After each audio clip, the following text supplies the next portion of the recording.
২০১২ সালে ভারতে ইলিশ রপ্তানি বন্ধ করে তৎকালীন প্রধানমন্ত্রী শেখ হাসিনা। তিস্তা নদীর পানির দাবিতে এই নিষেধাজ্ঞা আরোপ করা হয়েছিল।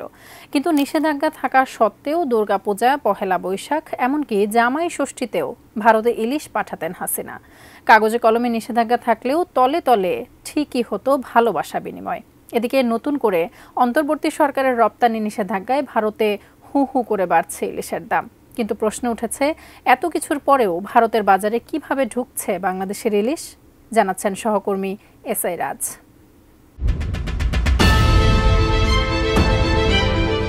বাংলাদেশের জাতীয় মাছ ইলিশ। দক্ষিণ পূর্ব এশিয়ার বেশ কয়েকটি দেশে পাওয়া যায় এই মাছ।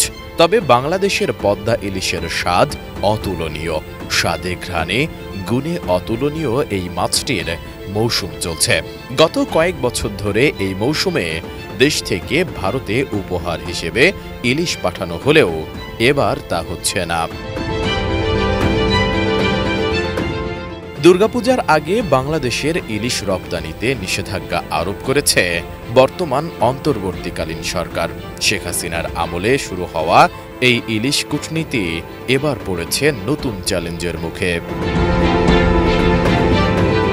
মৎস্য ও প্রাণী সম্পদ মন্ত্রণালয়ের উপদেষ্টা ফরিদা আক্তার বলেন, আমরা ইলিশ রপ্তানি করার অনুমতি দিতে পারি না যখন আমাদের নিজেদের লোকজন এগুলো কিনতে পারে না।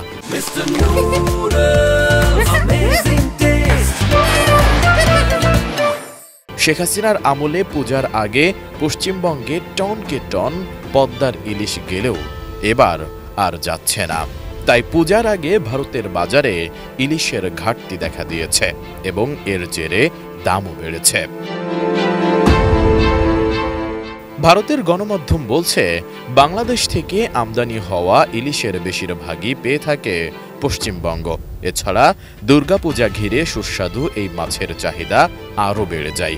ইন্ডিয়া টুডের খবর অনুযায়ী আগামী অক্টোবরে অনুষ্ঠিত হবে দুর্গাপূজা, আর তার ঠিক আগ মুহূর্তে ভারতে এই মূল্যবান মাছ রপ্তানি নিষিদ্ধ করেছে বাংলাদেশের অন্তর্বর্তীকালীন সরকার।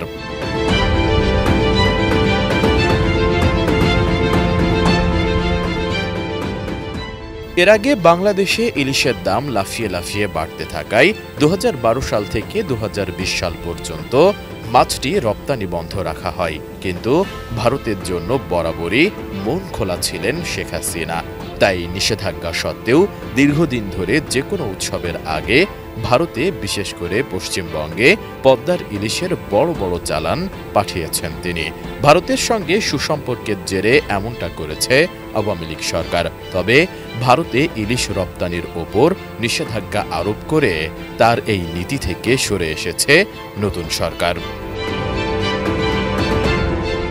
এদিকে বাংলাদেশের সরকার নিষেধাজ্ঞা দিলেও ভারতের মাছ বাজারে এখনও পাওয়া যাচ্ছে পদ্মার ইলিশ।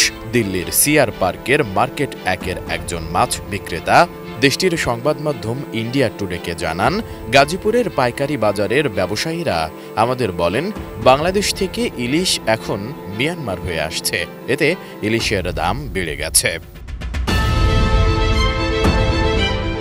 বর্তমানে পশ্চিমবঙ্গে বাংলাদেশের একটি ১ থেকে ১.৫ কেজি ওজনের ইলিশের দাম ২২০০ থেকে ২৪০০ রুপিতে বিক্রি হচ্ছে বলে জানিয়েছেন এক খুচরা বিক্রেতা, যেখানে ১ মাস আগেও এমন একটি মাছ ১৮০০ থেকে ২০০০ রুপিতে বিক্রি হতো।